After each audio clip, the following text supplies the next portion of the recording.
ఎవరు వచ్చినా కూడా భయపడుతుండేవాడు సుగ్రీవుడు. వాళ్ళు వచ్చి నన్ను చంపడానికి వస్తుండేవాడు. సో ఆ యొక్క పర్వతం మీద ఉంటే వాళ్ళు జీవిస్తున్న సమయంలో ఈ రామలక్ష్మణులు ఇద్దరు ఆడికి వస్తారు. సో వాళ్ళు వచ్చినప్పుడు కూడా సుగ్రీవుడు భయపడతారు అన్నమాట. వీళ్ళలో మళ్ళీ వేరే వాళ్ళు వచ్చారు, నన్ను వాళ్ళే పంపించుండొచ్చు, నన్ను పట్టుకోవటం కోసం, నన్ను పంపటం కోసం అని భయపడ్డారు. కాబట్టి అలాంటి సందేహాన్ని కూడా ముఖ్యంగా హనుమంతుని పంపిస్తే హనుమంతుని నిర్ధారణ చేస్తారు. అయ్యా నీ శత్రువులు కాదు వీళ్ళు, మన యొక్క స్నేహితులే రామలక్ష్మణుడు అని చెప్తారు. భగవంతుడు రిలీజ్ చేయడానికి హనుమంతుడు. సో ఆ విధంగా సుగుడిని కల్పించడం, వాళ్ళిద్దరి మధ్య ఒక పర్మనెంట్ శాశ్వతమైనటువంటి బంధుత్వాన్ని, స్నేహాన్ని ఏర్పాటు చేస్తారు. సో హనుమంతుడే చేస్తారు, అది సుగ్రీవుడి వాళ్ళ కుదరడం. సో ఆ విధంగా తర్వాత ఆ యొక్క రాముడి యొక్క పరిస్థితిని అర్థం చేసుకొని, అదేవిధంగా సుగ్రీవుడి యొక్క పరిస్థితిని కూడా రాముడు అర్థం చేసుకుని ఇద్దరు సహకరించుకుంటూ తమ లక్ష్యాన్ని సాధించడానికి ప్రయత్నం చేస్తాను. సో ఆ విధంగా ఇందులో ప్రధానమైనటువంటి లోలంతా ఎవరిదంటే హనుమంతుడు. సో హనుమంతుడు ఏం చేశాడు, సో ఈ విధంగా సుగ్రీవుడికి హెల్ప్ చేస్తూ సో వాళ్ళని వరింపజేయడం, తర్వాత మరి రాజ్యాన్ని ఇప్పించడం, రాజ్యాన్ని మొత్తం అక్కడ ఉన్నటువంటి శత్రువుని నాశనం చేశారు. కాబట్టి రాజ్యం అంతా కూడా సుగ్రీవుడికి అన్నమాట. అదేవిధంగా సీతాపహరణం జరిగింది కాబట్టి మరి వీరిలో భాగంగా ఆ సీతాదేవిని ఫైండ్ అవుట్ చేయడం, వెతికించడం అనేది ముఖ్యంగా వానర సేనని ఏర్పాటు చేయడం అన్ని కూడా వాళ్ళందరూ కూడా ముందుకు వచ్చారు.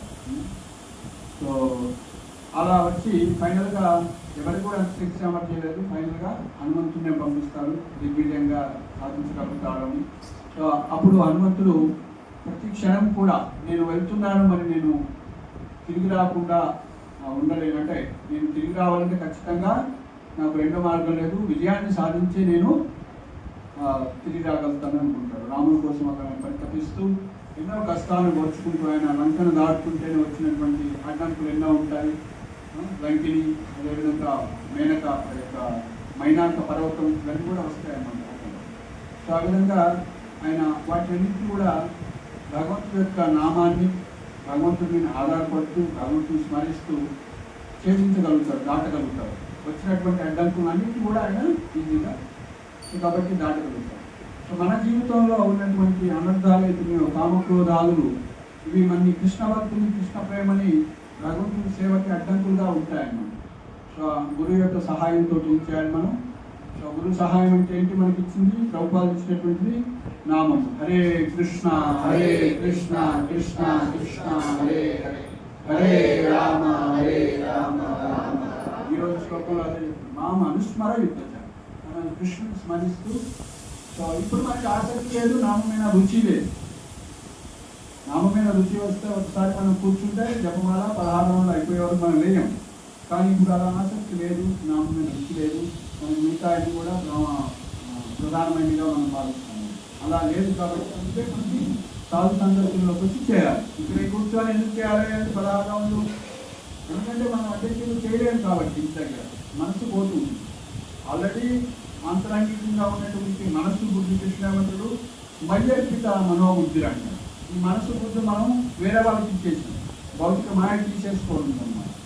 సో వాటిని మళ్ళీ భగవంతుడు వాటిని మరల్చాలంటే కనీసం బహిరంగంగానైనా ఇటు వస్తే, అరే వీళ్ళందరూ చూస్తున్నారు, మనం లేచి నిలబడకూడదు, ఫస్ట్ మాల అయ్యే వరకు కూర్చోవాలి, 16 సార్లు హరే కృష్ణ, లేకుంటే 1 గంట జపం చేయాలి, 2 గంటలు జపం చేయాలి కూర్చొని.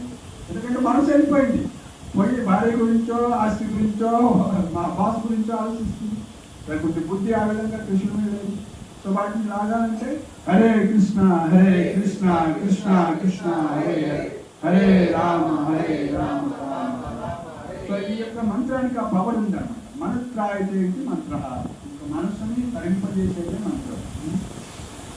సో ఆ మంత్రం ఏదైతే సాక్షాత్తు కృష్ణుడు మనకి హెల్ప్ చేస్తాను. అప్పుడు కృష్ణుడు మనకి నువ్వు ఇంటికి పోవాల్సిన అవసరం లేదు, మీ బాసే ఈరోజు ఆఫీస్కి రావట్లేదని కృష్ణుడు మనకి ఇండికేషన్ ఇస్తారు. మనకి ఆ జ్ఞానం వచ్చేస్తుంది ఇమీడియట్గా. సో మనకి భగవంతుడి మీద ఆధారపడి జీవిస్తుంటే, ఉదాహరణకి ఎక్కడైనా మనం పోవాలని సంకల్పం అనుకున్నాం అనుకోండి, కృష్ణుడు మీకు ఇండికేషన్ ఇస్తారు ఒక స్టేజ్కి వచ్చిన తర్వాత, అవసరం లేదంటే. సో అప్పుడు మీకు కథం బయటకు చూస్తే నేను ఆఫీస్కి పోవాలి 10 గంటలు అయింది అనుకుంటాం.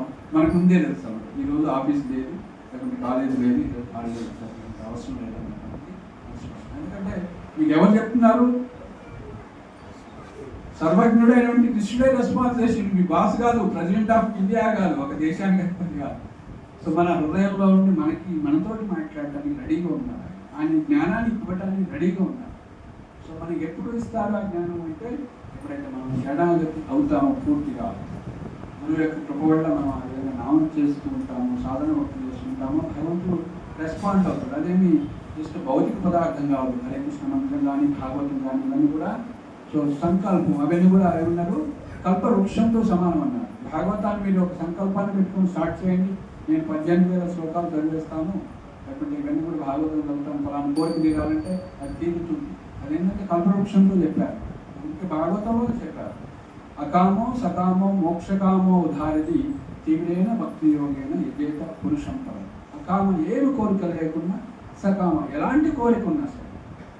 ఏ కోరిక చెప్పండి?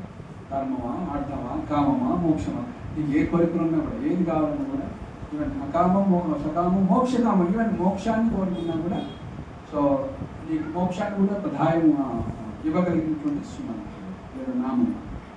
సో కాబట్టి అలాంటి జీవన విధానాన్ని మనం ఏర్పాటు చేసుకోవాలంటే ఏం చేయాలి? సాధువు యొక్క సాంగత్యంలో వచ్చిన తర్వాత మనం సాధువు జీవన, అయ్యా గోమాతకి ఎంత విలువ ఉంది, మీ ఇంట్లో గోమాత ఉంటే నువ్వు ఎవరి చుట్టూ తిరగాల్సిన అవసరం లేదు.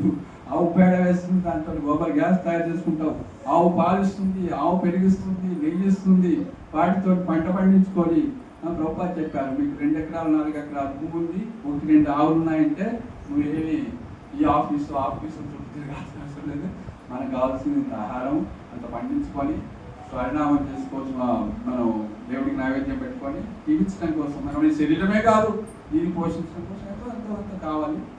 సో దాన్ని జీవిస్తూ మనం నిత్యము రమంతే యోగిని అనంతే చిదానందాత్మని, అనంతమైనటువంటి ఆనందాన్ని ఈ శరీరంలో ఉంటే మనం అనుభవించవచ్చు. హరినామం చేస్తూ హరికథ చెప్తూ. సో మనకి ఎంతోమంది ఆచార్యులు ఉన్నారన్నమాట. సో వాళ్ళందరూ కూడా ఆ విధంగా అనంతమైనటువంటి ఆనందాన్ని ఈ యొక్క శరీరం నుంచే పొందారు. జీవన్ముక్తులు అంటాం మనం. ఈ శరీరం నుండి కూడా మనం వైకుంఠంలో ఉండొచ్చు, గోలోకంతో టచ్ అయి ఉండొచ్చు. సో ఎప్పుడైతే దానికి ఎగ్జాంపుల్ ఎవరు? అనంతాచార్య. ఆయన స్వయంగా ఆయన సేవిస్తూ ఉన్నాడు భగవంతుడి యొక్క విగ్రహాన్ని రోజు పూలు కూడుతూ. సో ఆ పూలు కూడుతూ ఆ పాము గడిచినప్పుడు కూడా, ఎందుకు ఆయన మెడిసిన్ వేసుకోవాలంటే, నేను మీరు సేవ చేస్తే ఇంకేంటి మెడిసిన్ చేసుకుని నేను రామెంట్ ఒకవేళ పోతే నేను ఇంటికి పోతే మళ్ళీ నీ దగ్గరికి వస్తాను వైకుంఠం సేవ. సో కాబట్టి జీవన్ముక్తులు అంటారు. అలాంటి మోక్షాన్ని కూడా మనం తుచ్చంగా వాడుతాం. అలాంటి ఉన్నత స్థితి మనం. సో ప్రభుపాద వారు అందుకే 1975, 76, 77లో అంతకాలంలో 12 సంవత్సరాలు ప్రభుపాదు ప్రపంచవ్యాప్తంగా చేసిన తర్వాత, ప్రచారం చేసిన తర్వాత, మీరందరూ కూడా గురుకులాలను ఏర్పాటు చేయాలి, వర్ణాశ్రమ కాలేజీస్ ఏర్పాటు చేయాలి, సరళ జీవనాన్ని అభివృద్ధి చేసుకోవడం కోసం భూమి మీద భూమాత మీద ఆధారపడాలని నొక్కి చెప్పారన్నమాట. 75, 76, 77లో అంతకాలంలో. ఎందుకంటే మనం ఆ విధంగా కృష్ణ చైతన్యంలో 24 గంటలు ఉండలేకపోతున్నాం కాబట్టి సరళ జీవనం ఉంటేనే. ఎందుకంటే ఇప్పుడు ఆఫీస్ 9 అయిపోతుంది, రాలేకపోతుంది, ఆఫీస్ పోవాలి, రోజు ఉడకాలి, సండే వస్తే కూడా ఆఫీస్ ఉన్నట్టు. ఈరోజు స్కూల్ పిల్లలకి 360 రోజులు స్కూల్స్ ఉన్నాయి, మీటింగ్ ఎగ్జిక్యూటివ్. సో కాబట్టి మనం యొక్క ఆధునిక సమాజం మీద ఆధారపడితే మన పిల్లల్ని అక్కడ అందిస్తే జీవితాంతం 20 సంవత్సరాలు అయిపోయిన తర్వాత వాడేం బ్రహ్మ సంహిత నేర్చుకుంటారు, భగవద్గీత శ్లోకాలు నేర్చుకుంటారు, భాగవతం నేర్చుకుంటారు, కర్మ జ్ఞాన మార్గాలను తెలుసుకోలేదు కదా, భక్తి మార్గాన్ని పట్టుకోలేదు. కాబట్టి మనం భక్తి మార్గాన్ని చిన్నప్పటి నుంచి అభ్యాసం చేస్తే మనం భగవద్భక్తిని తీసుకురాగలుగుతాము. సో కాబట్టి నిజమైనటువంటి బ్రాహ్మణుడు కాందే, నిజమైనటువంటి క్షత్రుడు కాందే, నిజమైనటువంటి వైశ్యుడు కాందే మనం ఉన్నత స్థితికి చేరుకోలేము. వైష్ణవుడు కావాలంటే ఒక స్టేజ్ బ్రాహ్మణుడు, ఇంకొక స్టేజ్ క్షత్రుడు లేదా వైశ్యుడు, ఇవన్నీ కూడా. సో కానీ మనం వాస్తవంగా హరే కృష్ణ చేసి హరినామం భాగవతం తీసుకుంటే మనం వైష్ణవుడు అవుతాం, కానీ కాలేకపోతున్నాం, అలా తీసుకోలేకపోతున్నాం. కాబట్టి స్టెప్స్ ఏమి ఇచ్చారు? వర్ణాశ్రమం పాటించండి, 4 వర్ణాలు ఉన్నాయి, 4 ఆశ్రమాలు ఉన్నాయి, పాటించండి. సో వర్ణాశ్రమ విధానం అంటే ఒక నియమితమైనటువంటి జీవితం, రెగ్యులేటెడ్ లైఫ్. వర్ణాశ్రమం అంటే రెగ్యులేటెడ్ లైఫ్. సో కాబట్టి ఒక నియమబద్ధంగా జీవించడం. సో ఇంతకుముందు మనం ఆ యొక్క నియమబద్ధంగా ఉమ్మడి కుటుంబాలు ఉండేవి, తల్లిదండ్రులు ఉండేవాళ్ళు, పెద్దలుగా ఉండేవాళ్ళు, వాళ్ళు కంట్రోల్ చేస్తూ ఉండేవాళ్ళు. ఇప్పుడు అన్నీ కూడా ఏమని అన్ని న్యూక్లియర్ ఫ్యామిలీ అయిపోయింది, మనమే నియంత. సో కాబట్టి మన ఇష్టం వచ్చిందే రాజ్యం, మనం చెప్పుకుంటే రాజ్యం అనుకున్నాం. సో అందువల్ల సమాజం డిస్ట్రక్షన్ చేసేసాం. సో మరి ఈ వర్ణాశ్రమ విధానం మళ్ళీ సాధ్యమేనా అంటే సాధ్యమే, మనమే సాధించగలుగుతాం. ఎందుకంటే మనకి ఉన్నతమైనటువంటి శక్తి భగవంతుడు ఇస్తాడు కాబట్టి. ఎందుకంటే గోమాతను మనం రక్షించలేకపోతే ఇంకెవరు రక్షించగలుగుతారండి? కృష్ణుడు ప్రతినిధి కదా. మనం హరినామం చేస్తున్నామంటే, భాగవతాన్ని వింటున్నామంటే కృష్ణుడు యొక్క ప్రతినిధి. మనం గోవుని రక్షించలేకపోతే, గోవుని రక్షించడం అంటే ఒక విధంగా గోవుని బయటికి పంపొద్దు, మన గోవుని మనం కాపాడుకుంటే చాలు. దునియా ప్రపంచంలో గోవులను రక్షించమంటారు. ప్రతి గృహస్థ ఒక గోవుని పెట్టుకున్నాడు అనుకోండి, రక్షించుకున్నాడు అనుకోండి, ఏమవుతుంది? ఆటోమేటిక్ గోరక్ష అయిపోయింది ఎవరు. ఇప్పుడు మరి గోవులు పెట్టుకుంటే ఎన్ని తిప్పలు, మనం మేపుకోవడానికి ఇంతకుముందు భూములు ఉండేవి, అడవులు ఉండేవి. ఇప్పుడు ఏం చేసిన ప్రభుత్వాలు అడవులన్నీ కూడా వీళ్ళకి దానం వాళ్ళకి దానం అన్నీ కూడా అన్యక్రాంతం అయిపోతుంది. మరి గోవు ఎట్లా సాధ్యం? సో కాబట్టి మనమంతా ఇప్పుడు మళ్ళీ ఏం చేయాలి? వర్ణాశ్రమ విధానంలో సో ఇండోనేషియాలో గీతానగరి అన్నటువంటి గ్రామాన్ని సృష్టించాడు. అక్కడ 50 ఫ్యామిలీస్ ఉంటాయి. నాన్ వైష్ణవులు ఎవరు ఉంటారు, వాళ్ళ భూమి ఏదైతే ఉందో 50 ఎకరాలు 100 ఎకరాల భూమి ఏది ఉందో ఆ విలేజ్ మొత్తం కూడా వేరే వాళ్ళు ఎవరు ఉంటారు, వాళ్ళకి ఆవులు ఉంటాయి, ల్యాండ్ ఉంటుంది. ప్రభుత్వం కూడా జస్ట్ సహకరించాల్సి ఉంటాను, దాన్ని రికగ్నైజ్ చేసింది.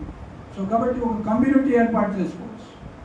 మనం ఇక్కడే గోలోకం, ఇక్కడ కమ్యూనిటీ ఏర్పాటు చేసుకుంటాం. ప్రభుత్వం మీద మనం ఆధారపడం, ప్రభుత్వానికే మనం మార్గదర్శకత్వం.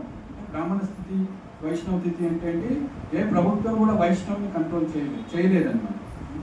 సో జస్ట్ వాళ్ళకి కూడా మనం ఇప్పుడు ఉదాహరణకి కూర్మ గ్రామం ఉంది. కూర్మ గ్రామము ఏ ప్రభుత్వం మీద ఆధారపడుతుంది? కృష్ణ ప్రభుత్వం మీద, సూర్యుడి మీద, చంద్రుడి మీద, ప్రకృతి మీద ఆధారపడుతుంది. సో కాబట్టి ప్రకృతి వర్షం ఇస్తుంది, భగవంతుడి హరినామ సంకీర్తన చేసి వర్షాలు వస్తున్నాయి, పంటలు పండుతున్నాయి, వాళ్ళు హ్యాపీగా తినేసి హరే కృష్ణ హరే కృష్ణ కృష్ణ కృష్ణ హరే హరే హరే రామ హరే రామ. సో ఒక చిన్న ఎగ్జాంపుల్ అనమాట. ఏ ట్యాక్స్ వాళ్ళు రెస్పాన్సిబుల్ కాదు, ఈ ట్యాక్స్ ఆ ట్యాక్స్ ఆ ఆయిల్ ఈ ఆయిల్ వాటి అందుకే కరెంటు వాడరు. ఇంతకుముందు మన ఇల్లు అన్నీ కూడా అలా ఉన్నాయి. నేను పుట్టినప్పుడు మా ఇంట్లో కూడా కరెంట్ లేదు. 1975, 76, 77 తర్వాత 80s అన్నీ కరెంట్ వచ్చినాయి. ఇప్పుడు ఒక్క పూట కరెంట్ లేకుంటే ఫ్యాన్ లేకుంటే అలాంటిపోతాం. ఎందుకంటే అలాంటి సృష్టించుకున్నాం కాబట్టి ఆ బిల్డింగ్స్ ఇంతకుముందు న్యాచురల్ ఉండేది. సో కాబట్టి వర్ణాశ్రమ విధానం అంటే సో ఇప్పుడు మరి అర్జునుడికి మామస్మర యుద్ధచ అని చెప్పారు కదా. మరి ఇప్పుడు మనకేంటి, మనమే యుద్ధ రంగంలో లేవు కదా, మనం ఏం చేయాలి? మనం చేసేటువంటి కర్తవ్యము హరినామం చేస్తూ చేయాలి. ఏం చేస్తాం మనం? ఈశ్వర్ గారు ఏం చేస్తున్నారు? రోజు అకౌంట్స్ చూస్తారు. సో కాబట్టి ప్రతినిత్యం చైతన్య మహాప్రభు చెప్తారు, మీరు తింటుంటే కూడా ప్రతి ఒక్క ముద్దకి ఒకసారి హరినామం చెప్పినారు. సో ప్రతిసారి మనం సో అందుకే మరి మీకు 16 రోజులు జపం చేసి ఏ టైం లేదు అని అంటున్నారు మీరు, ఎందుకంటే అలా కాంప్లికేటెడ్ అయిపోయింది. సో కాబట్టి దాన్ని రెడీ చేసుకోవడం కోసం ఏం చేయాలి? చేయండి. మార్నింగ్ 4 రౌండ్లు, సాయంత్రం 4 రౌండ్లు చేయండి. పెంచుతూ ఏం చేయాలి? ప్రతి నిమిషానికి, ప్రతి 5 నిమిషాలకు ఒకసారి హరినామం చెప్పండి. నువ్వు అకౌంట్స్ చేస్తున్నా, బాణాలు వదులుతున్నా కూడా చెప్పొచ్చు అంటున్నారు. అంటే అంత సరళమైనటువంటి మార్గాన్ని, ఆ విగ్రహాన్ని పూజించాలంటే, సేవించాలంటే నువ్వు స్నానం చేయాలి, ఏం తినకుండా ఉండాలి, శుద్ధమైనటువంటి డ్రెస్ వేసుకొని ఉండాలి. కానీ హరినామం చేసుకోవడానికి నువ్వు బాత్రూంలో ఉన్నా, యూరిన్ పోతున్నా, లాట్రిన్ పోతున్నా, స్నానం చేస్తున్నా, లోనికి బయటకు వస్తున్నా, బండి నడుపుతున్నా, ఎప్పుడైనా హరినామం చేయొచ్చు. ఎవరైనా రిస్ట్రిక్షన్ పెట్టేది? ఎవరు? నామకారి బహుగా నిజ సర్వశక్తి తత్రార్పిత నియమిత స్మరణీయ కాల. నాకు టైం లేదంటే మనకి ఆచార్యులు ఉన్నారన్నమాట. భక్తి వేదాంత స్వామి శిల గురుగారు, భక్తి సిద్ధాంత సరస్వతి వాళ్ళ గురుగారు గౌరకిషోర్ దాస్ బాబు. సో ఆయన రోజుకి 160 మార్లు పైన చేసేవాడు, ఎంతో జపం చేసేవాడు. ఆయన 2 అంటే తారాలు, అంగూటి అంటే ఏబిసి అంటే ఇలిటరేట్. సో ఆయన భక్తి సిద్ధాంత సరస్వతి వెళ్ళి, మీరు నా గురువు కావాలి, దీక్ష ఇవ్వాలంటే, నువ్వు సూర్య సిద్ధాంతాలు రాసిన వాడికి నేను మీకు దీక్ష ఇవ్వడానికి నేను దీక్ష ఇచ్చేది లేదంటాను. లేదు మీరు దీక్ష ఇస్తేనే, లేకపోతే నేను ఆత్మహత్య చేసుకుంటాను. మా గురుగారు, మా నాన్నగారు చెప్పారు, భక్తున్నారు కాదు, మీ దగ్గరే దీక్ష తీసుకోమన్నారు. నాకు రెండో గతి లేదంట. ఈ రోజులు ఎవరైనా గురువుగారు నన్ను ఇక్కడ నడుస్తాను తిప్పినట్టే నాకు అవసరం లేదా, అసలు నాకు దీక్ష అవసరం లేదంటున్నాను. సో అంటే అప్పుడు మీరు దీక్ష ఇవ్వకుంటే నేను ఆత్మహత్య చేసుకుంటాను 2-3 సార్లు అడిగాను. చెప్తే ఆయన చెప్పారు, నేను కృష్ణుని అడుగుతాను, చైతన్య మహాప్రభుని అడుగుతాను, ఆయన ఏమంటిస్తాను చెప్తున్నాను అనమాట. మరి ఏంటి కృష్ణుడు చెప్పిందా చైతన్యం, నాకేం చెప్పలే చైతన్య మహాప్రభు దీక్ష ఇంకా. అట్లా 2-3 సార్లు అడిగిన తర్వాత సో నేను ఒక ఆత్మహత్య చేసుకుంటా అన్నప్పుడు ఓకే అప్పుడు యాక్సెప్ట్ చేసుకున్నాను. ఆయన హృదయంలో అహంకారం అని పోదన్నమాట. ఏంటి అహంకారం? అహంకారం అంటే నేను ఈ శరీరం అని అనుకోవటమే, శరీరం కాదు మనం. మనసు బుద్ధి అహంకారం. ఇక్కడ మనసు బుద్ధి గురించి చెప్పారు. ఇంకోటి సూక్ష్మమైనది అహంకారం. సో ఎప్పుడైతే గురువు దగ్గరికి వస్తావో, సాధు దగ్గరికి వస్తే ఆ అహంకారాన్ని తీసేస్తారు. అహంకారాన్ని తీసిన తర్వాత మనసులో బుద్ధిలో ఎవరు పెడతారు? కృష్ణుడు పెడతారు. సో కాబట్టి అది సాధువుల ద్వారానే సాధ్యమవుతుంది. కాబట్టి సో సాధువుల దగ్గరికి మనం రావాలి, నిత్యం శరణాగతి కావాలి. సో మనం ఎన్నిసార్లు మనం గురువుకి ప్రణామం చేస్తే మనం అన్నిసార్లు ఉద్ధరించబడతాం అర్థమవుతుందా రోజు. అట్లా రఘునాథ్ దాస్ గోస్వామి సద్గోస్వామిలో ఆయన రోజుకి 1000 సార్లు సాధువులకు దండవత్ చేసేవాడు. రోజుకు 1000 సార్లు, రోజుకు 1000 సార్లు విగ్రహాలకు దండవత్ చేసేవాడు. మనం రోజు 10 సార్లు విగ్రహాలకు చేస్తామా? రోజు 10 సార్లు సాధువులు చేస్తామంటే అఫ్కోర్స్ మన ముందు సాధువులు లేరు, విగ్రహాలు లేవు, మన బోట్లేదు లేవు గుళ్ళకి. సో ఆ విధంగా ఆ విగ్రహం అంటే సాక్షాత్ కృష్ణుడే, కానీ మనం అర్థం చేసుకోలేకపోతున్నాం. సో ఉదాహరణకి ప్రభుపాద మరి ఆ విగ్రహం కృష్ణుడు అని ఎట్లా చెప్పగలుగుతారని వెస్ట్రన్ కంట్రీస్లో చెప్పాలి కదా, ప్రూవ్ చేయాలి కదా. ఒక ఎగ్జాంపుల్ ఇచ్చారు. ఏ ఎగ్జాంపుల్ ద్వారా అర్థం చేయించారు చెప్పండి? వాచ్ ద్వారా. సరే, మన గారదామాత అని చెప్తారు. హరే కృష్ణ. గారదామాత నిన్నే దీక్ష తీసుకొని వచ్చారు శ్రీరాములు. అదేవిధంగా శ్రీధర్ పురుషోత్తమ, శ్రీధర్ పరమేశ్వర ప్రభుజీ, అదేవిధంగా గారదామాత దీక్ష తీసుకున్నారు. మనం వాళ్ళని అప్రిషియేట్ చేస్తూ ఒకసారి విన్నాము చెప్తాం. హరే కృష్ణ హరే కృష్ణ కృష్ణ కృష్ణ హరే హరే, హరే రామ హరే రామ రామ రామ. అంటే వాళ్ళ యొక్క అహంకారాన్ని పూర్తిగా నశింపు చేస్తున్నారు. గురువు శరణాగతి. గురువు గ్రాడ్యువల్గా సేవ చేసుకున్న కొద్దీ, హృదయం శుద్ధి అవుతున్న కొద్దీ వాళ్ళు ఆత్మ సాక్షాత్కారం. ఓకే, ఎగ్జాంపుల్ చెప్పండి.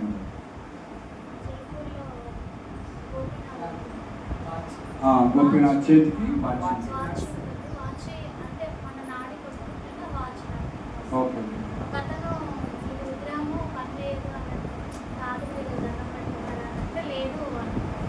ఈ వాచ్ నిరూపిస్తుంది, ఒకవేళ ఈ నాడి కొట్టుకుంటుంటేనే ఈ వాచ్ పనిచేస్తుంది అని చెప్పేసి పెడతారు. పెట్టి చూస్తే అది ఇప్పటికి కూడా ఆ వాచ్ పనిచేస్తారు. సో జైపూర్లో మనకి రాధా గోవింద, రాధా గోపినాథ్, రాధా మదన్ మోహన్ అని 3 విగ్రహాలు ఉంటాయి. ముఖ్యంగా కరోడిలో రాధా మదన్ మోహన్ ఉంటారు, గోవింద గోపినాథ్ 2 జైపూర్లో ఉంటాయి అనమాట. అక్కడ జైపూర్లో నిలువెత్తు విగ్రహం కృష్ణుడు ఉంటుంది. అంటే 6 అడుగులు, 5 అడుగులు, 6 అడుగులు కృష్ణుడు ఉంటారు.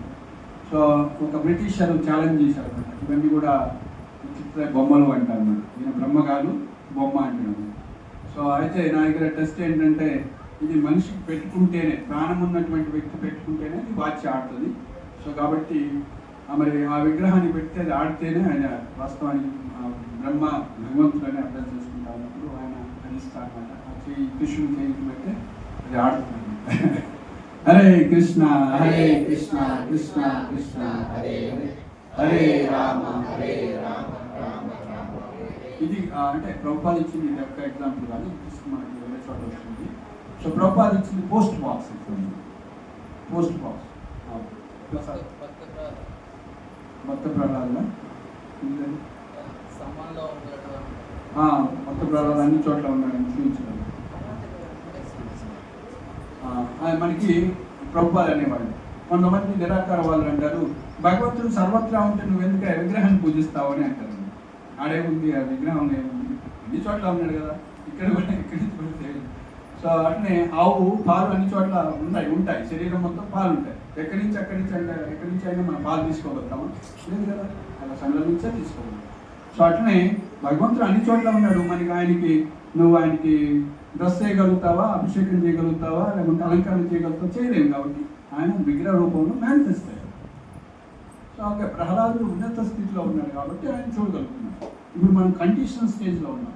మనం అలా చూసేస్తాం అంటే సాధనా భక్తిలో ఉన్నాం. ఆయన భావభక్తి ప్రేమ భక్తిలో ఉన్నాడు కాబట్టి ఆయన చూడాలి, ఆయన స్థితి వేరు, ఆయన నిష్కామ భక్తిలో ఉంటుంది. సో మనకి మార్గం ఏంటంటే ప్రభుపాద ఏం చెప్పారంటే పోస్ట్ బాక్స్ ఎగ్జాంపుల్. సో మనం ఒక రెడ్ బాక్స్ ఉంటుంది. సో దానికి రెడ్ కలర్ వేసి అంటే ఐరన్ బాక్స్ ఒకటి పెట్టేసి అక్కడ పెట్టేసి రోజు ఒక లెటర్ వేసినాం అనుకోండి, endowment officer Khammam, endowment officer Hyderabad అని మన దేశం చీఫ్ మినిస్టర్ ఆంధ్రప్రదేశ్ అని తెలంగాణ రాస్తే పోతుందా? పోదు కదా. సో కానీ ఇండియన్ పోస్ట్ ఆఫీస్ అనేటువంటి రికగ్నైజ్డ్ ఏదైతే బాక్స్ ఉంటాయో దాంట్లో వేస్తుంది. మన కమిషనరేట్ రాస్తే కమిషనరేట్ పోతుంది, చీఫ్ మినిస్టర్ రాస్తే రేవంత్ రెడ్డి చేరుకుంటుంది. సో ప్రభుపాద అని చెప్పారు. ఇప్పుడు ఈ శిల ప్రభుపాద ద్వారా ప్రశ్నించబడినట్లయితే అంటే ప్రామాణిక గురు పరంపరలో ఉన్నటువంటి ఆచార్యుల ద్వారా అది ప్రతిష్టాపన జరిగినట్లయితే సో ఏమవుతుంది, అక్కడ కృష్ణుడు నిల్చొని ఉన్నాడు. రాధా మదన్ మోహన్ హైదరాబాద్లో ఉన్నాడా లేడా? ఈ ఎగ్జాంపుల్ ప్రకారం ఉన్నాడు. మనం యాక్సెప్ట్ చేయాల్సిందే, లాజికల్ సర్టిఫికెట్ అయిపోతుంది. మనకు తెలియదు అక్కడ. సో అక్కడికి పోతే ఎవరు నీ గురువు? ఎవరు? కృష్ణుడే. రాధా మదన్ మోహన్ మన గురువు అక్కడ. ఎందుకు నీ గురువు లేరు కాబట్టి. సో రాధా మదన్ మోహన్ ప్రతినిధి ప్రభుపాదుల వారు, ప్రభుపాదు శిష్యులు ఎవరుతున్న ప్రతినిధులు మనకు దొరికే వరకు ఆ కృష్ణుడే మనకు భగవంతుడు. సో కాబట్టి ఇక్కడ ఇస్కాన్ని మరి దీన్ని ఇస్కాన్ ఎందుకు అన్నాం? జగన్నాథ మందిరం అనవచ్చు కదా. అంటే ప్రభుపాద ప్రతినిధి అన్నమాట. ఇస్కాన్ ఒక వ్యవస్థ ఉంది. ఆ వ్యవస్థలో ఇక్కడ ఉన్న నియమాలు ఇలా పాటించాలి, పద్ధతి ఉంటుంది. రోజు 4 గంటలకి 4:30 మంగళారతి ఉంటుంది. నివేదన అంటే ఇలా చేయాలి, కుకింగ్ అంటే ఈ అర్హతలతో చేయాలి, సో ఇలా శుద్ధిగా ఉండాలి, ఇవన్నీ కూడా నియమాలు ఉన్నాయి. సో ఒక ప్రామాణికమైన పద్ధతిని ఏది పాటిస్తుంటామో అప్పుడు మనకి అది సాధన భక్తి కోసం. అప్పుడు పాటిస్తున్నప్పుడు అందరికి మరి ఆయన రివీల్ అవుతారంటే అందరూ రివీల్ కాదు. ఈ యొక్క అర్హతను బట్టి ఆయన రివీల్ అవుతారు. సో కాబట్టి ఆ విధంగా పోస్ట్ బాక్స్ ఎగ్జాంపుల్ ఇచ్చారు. కాబట్టి ఆ పోస్ట్ బాక్స్ లెటర్ వేస్తే ఎలా పోతుందో మనం ఇక్కడ దండవత్ ప్రణామం చేసినాం, కృష్ణుడు తీసుకున్నాం. సో అలా ఎన్నో ఎగ్జాంపుల్స్ ఉంటాయన్నమాట. సో కృష్ణుడితో మాట్లాడగలిగిన వాళ్ళు ఉన్నారు. కృష్ణుడితో ఏది చెప్తే నెక్స్ట్ డే అయినా మేము ఎవ్రీలో ఉన్నాము. గౌర్నిత విగ్రహాలు ఉంటాయి ఇంత హైట్లో. అక్కడ జాక్ ఫ్రూట్ ట్రీతో తయారు చేశారు. అక్కడే ఆ ఫామ్లో వచ్చినప్పుడు చేతితో ఆయన తయారు చేశారు. ఒక ఇండోనేషియన్ కిషోర్ కృష్ణ. సో ఒక మాతాజీ వచ్చారు, మాకు సంతానం లేదు అని కోరుకుంటే, కృష్ణ మాకు ఒక పుత్రుడు ఇస్తే నీకు పట్టీలు గౌర్నితకి అడుగుతారు, నీకు పట్టీలు కూడా తయారు చేసి ఇస్తాము. సో వాళ్ళకి 1 year తర్వాత వాళ్ళు వచ్చేసి ఇగో మాకు సంతానం కలిగింది, మేము పట్టీలు ఇస్తామని వాళ్ళు పట్టీలు ఇస్తున్నారు గౌర్నిత. అంటే మనం గుర్తించకపోవచ్చు, వాళ్ళు కోరుకున్నారు అక్కడ. సో అట్లనే మేము సికింద్రాబాద్లో రాధా గోపినాథ్ పూజ చేస్తున్నప్పుడు ఒక డివోటి పెళ్ళి మరి కార్డు తీసుకొని వచ్చాను. సో ఆయన పెట్టాడు లేదు, కృష్ణుడు అక్కడ పువ్వు పడేసి ఆయన హ్యాపీ అయిపోయినాడు. కృష్ణుడు నా యొక్క కోరికని యాక్సెప్ట్ చేసింది అంటే ఓకే అన్నాడు. ఇది అనుకూలమైన మ్యారేజ్ యాక్సెప్ట్ అంటే కృష్ణుడు నీతో మాట్లాడి చెప్పాల్సిన అవసరం లేదు, ఆయన ఇండికేషన్స్ ద్వారా మనకు. సో అట్లనే మనకి రుక్మిణి కానీ ఆమె ఎప్పుడు కృష్ణుడు చూడలేదు, కృష్ణుడు వస్తున్నాడు లేదా ఆమెకి బ్రాహ్మణ్ణి పంపించినప్పుడు సో అంతసేపు రాలేదు ఇండికేషన్. కానీ ఆమె యొక్క ఎడమ తొడ కానీ ఎడమ చేయి కానీ అదిరినప్పుడు ఆమె తెలుసుకుంటున్నా ఎస్ కృష్ణుడు వస్తున్నారు, నేను విజయం సాధిస్తున్నారు అనేసి. సో అట్లనే సీతాదేవి కూడా ట్రై చేస్తుంది అన్నమాట. రావణాసుడు 10 నెలలు ఉంచుతాడు, ఇంకా 2 నెలలకు వచ్చి లాస్ట్ 2 నెలలు ఉందన్నమాట, వచ్చి వార్నింగ్ ఇచ్చిపోతుంది అన్నమాట. సో సీతాదేవి ఎక్కడ కూడా తగ్గకుండా గట్టిగానే ఆన్సర్ ఇస్తుంది అనమాట. అప్పుడు ఆల్రెడీ హనుమంతుడు వచ్చిన్నాడు అక్కడ. ఒక చిన్న సైజు పోతుంటే 1 feet లేదా ఒక చిన్న మార్జాలం సైజుకి ఆయన మొత్తం చూస్తూ ఉన్నారు.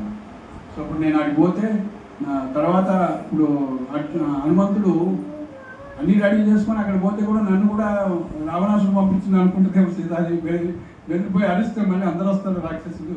ఫస్ట్ ఎలా కన్విన్స్ చేయాలి, ఏమో నేను రామదూతుని రామవంటిని రాముడు పంపించాడు అన్నటువంటి అని ఎన్నో విధాలుగా పరిపడి విధాలుగా ఆయన చేసి అప్పుడు ఆమెకి ఒక ఆమె వాస్తవానికి ఆమె హెయిర్ని ఫైనల్గా ఆయన చెప్పేస్తాడు, ఇక వార్నింగ్ ఇచ్చిపోతాడు. లాస్ట్ 2 months ఉంది, నువ్వు నయానో భయానో వీళ్ళందరికీ చెప్పిపోతాడు రాక్షసు.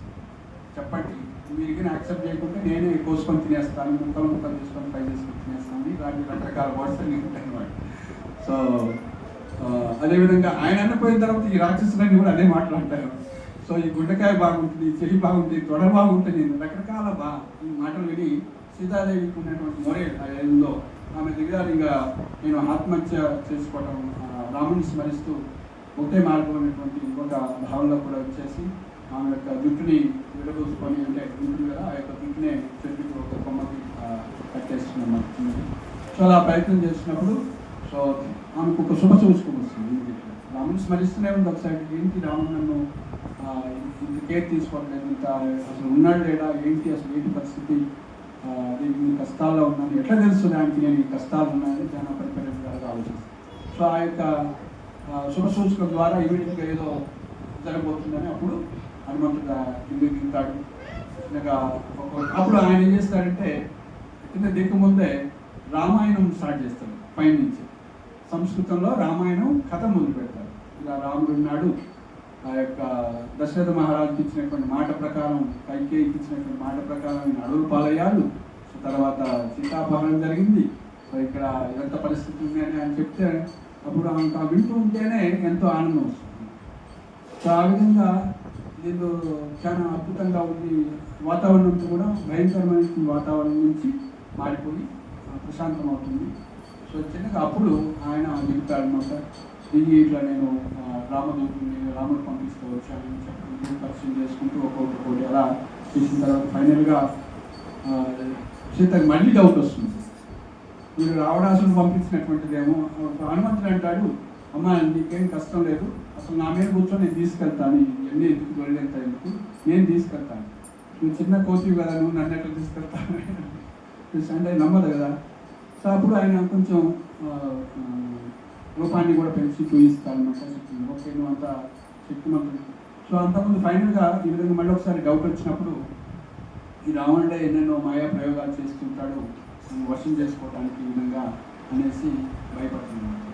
సో ఫైనల్గా అప్పుడు రాముడు పంపించినటువంటి ఆ ఉంగరాన్ని ఇచ్చి చెప్తారనమాట. ఆ విధంగా ఫైనల్ కన్క్లూజ్ అవుతుంది.